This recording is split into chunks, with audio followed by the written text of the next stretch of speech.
Hello hi welcome to Kokila's kitchen. இன்றைக்கி நம்ம கிச்சனில் ஒரு சூப்பரான ஸ்நாக்ஸ் ரெசிபி தான் பார்க்க போகிறோம். மசாலா கொண்டக்கடலை வாங்க எப்படி செய்கிறதுன்னு பார்க்கலாம்.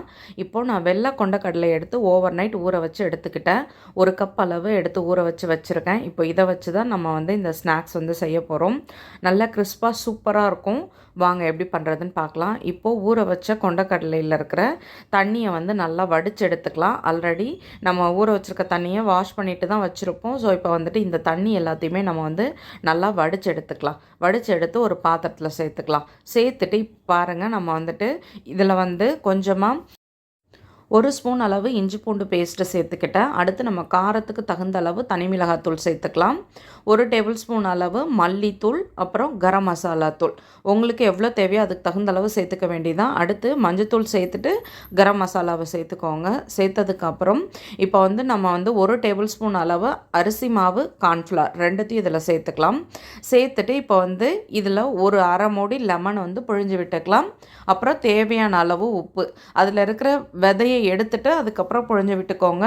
தேவையான அளவு உப்பு சேர்த்துட்டு ஒரு 4-5 பல் பூண்டை இதில் தட்டி சேர்த்துக்கலாம். ஃபஸ்ட்டு தண்ணி சேர்க்க வேண்டாம். நம்ம இருக்கிற அந்த தண்ணியை நம்ம அப்படியே மிக்ஸ் பண்ணி எடுத்துக்கிட்டால் போதும்.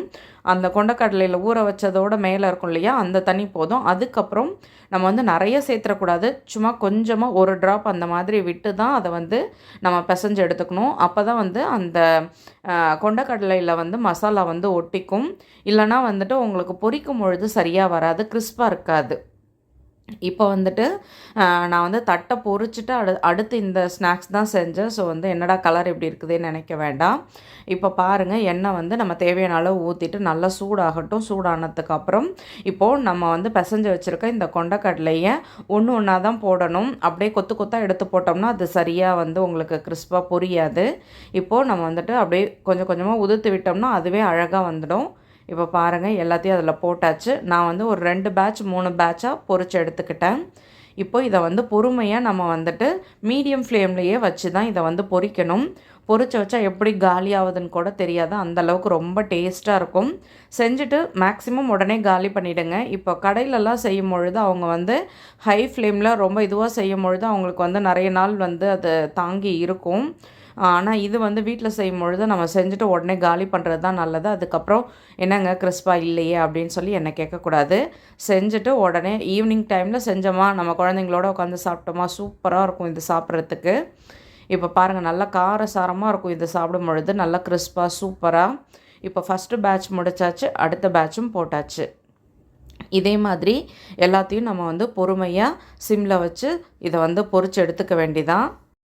இப்போது நம்ம ஊற வச்சு செய்கிறதுனால இதை நம்ம மீடியம் ஃப்ளேமில் வச்சு போட்டு எடுத்துகிட்டு அதுக்கப்புறம் சிம்லே வச்சு இதை நல்லா நம்ம பொரிச்சு எடுத்துக்கணும். அப்போ தான் உங்களுக்கு கிறிஸ்பாக வரும்.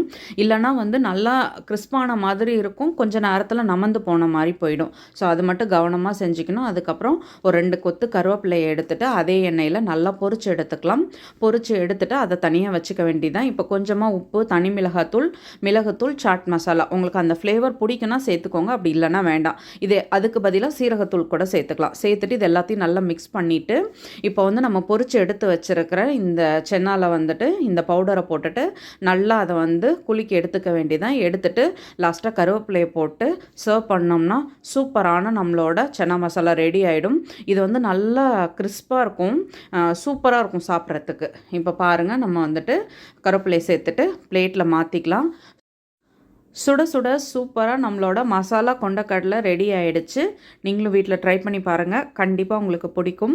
வீடியோ பிடிச்சா லைக் பண்ணுங்கள். என்னோடய வீடியோ உங்களுக்கு யூஸ்ஃபுல்லாக இருந்தால் சப்ஸ்கிரைப் பண்ணிக்கோங்க. மறக்காமல் செஞ்சு பார்த்துட்டு உங்கள் கமெண்ட் சொல்லுங்கள். இதை மாதிரி இன்ட்ரெஸ்டிங்கான ரெசிபிஸ் பார்க்கலான்னா கோகிலாஸ் கிச்சனை ஃபாலோ பண்ணுங்கள். கண்டிப்பாக சப்போர்ட் பண்ணுங்கள். தேங்க்யூ.